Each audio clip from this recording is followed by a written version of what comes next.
This one, we're starting a new section, the competition. So this is when you have a competition in your listing appointment. The first objection is called, we're going to list with ABC, but you can still sell it. So this is somebody who may have chosen a realtor and it's not you, it's another company. So a lot of times they like to softball that, and say, well, you can still sell it. And, of course, you're going to respond by saying, my primary objective is to service the people who have their property listed with me. I give the personal attention to the people who list with me, and if I had your home listed, I would give you the same kind of personal attention. So talk a little bit about that. You might want to just kind of ignore it a little bit. Just ask them, just go back to how you would talk to somebody who didn't raise that objection. You might say something like, have you ever had your home appraised? And start talking a little bit about what they're looking for.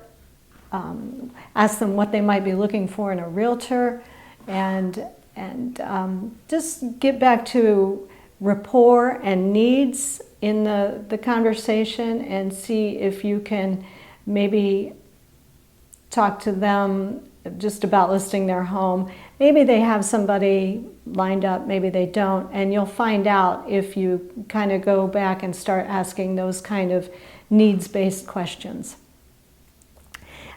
If they do have somebody and they're kind of adamant, it's my brother-in-law, I'm going to list with him, you might say something like, that's great, I appreciate that.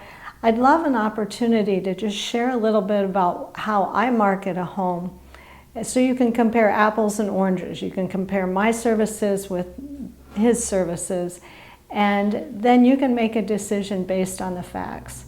Ultimately, you may decide to work with him forever, but and maybe you'll see some things that I do that you might want to incorporate into his marketing plan as well. So just to give you some different options, and I'd love a chance to sit down with you.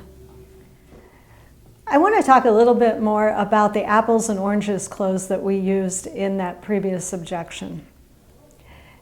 It's apples and oranges. When I first heard about it, I thought it should be apples to apples, because you compare apples to apples, one thing, two similar things. But the idea here is that you're comparing two things that are very much not similar. You're comparing my services with some alternate service that they have. It could be a friend in the business, a relative. It could be them selling the house by themselves. It could be really any alternative they have to using you. And so you want to use this apples and oranges clause as a way of comparing two very different things. It's a great way to not amplify the objection they have, just a way to suggest an alternative, a very soft approach to suggesting that there may be another way, without getting in their face and saying, well, I heard all kinds of crazy things about that Tony guy that you're thinking about using. You never want to criticize somebody else. You never want to criticize another company. Just give them an alternative to what they're looking at. This gives them a way to make an objective decision based on the facts.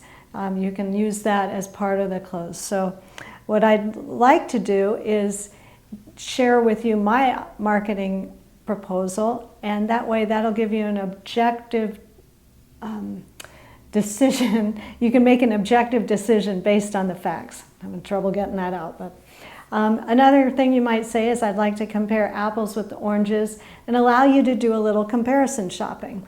Those are a couple phrases that you want to remember. Objective decision based on the facts and comparison shopping. Two great ways to use the apples and oranges clause. As we mentioned in the previous objection, you can give them a benefit. The benefit might be, hey, if I do my marketing proposal for you, you may find an element in it that you can use that with your other agent, you know, that you might be able to use to sell your home yourself. You may find an element in it that you can use to market your home to more buyers. Anything like that. You may want to suggest your follow-up system. Say, you know, one of the things I do for my clients is I follow up every week on Friday.